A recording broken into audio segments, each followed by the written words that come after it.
मित्रांनो, काल big boss मराठीच्या घरातनं शॉकिंग असं इव्हेक्शन झालं आणि ओमकार राऊत हा कंटेस्टंट घराबाहेर पडला. ओमकार बिग बॉसच्या बाहेर आल्यानंतर बऱ्याच बिग बॉसच्या प्रेक्षकांनी नाराजी व्यक्त केली. ओमकार हा स्ट्रॉंग कंटेस्टंट होता. तो खेळही चांगला खेळत होता. त्याला वोटिंगही चांगली होत होती.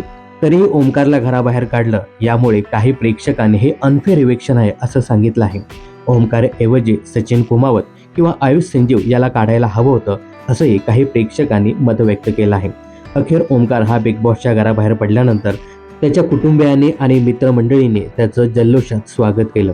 याचे काही फोटोज आणि व्हिडिओ सोशल मीडियावर शेअर करण्यात आले आहेत. यावेळी ओमकारच्या मित्रमंडळी आणि त्याच्या कुटुंबियांनी जल्लोष केला होता. 2-3 दिवसापूर्वीच बिग बॉसने घरामध्ये सदस्य व्यवस्थित वागत नसल्या कारणाने एकापेक्षा जास्त सदस्याचं इव्हेक्शन करेन असं सांगितलं होतं.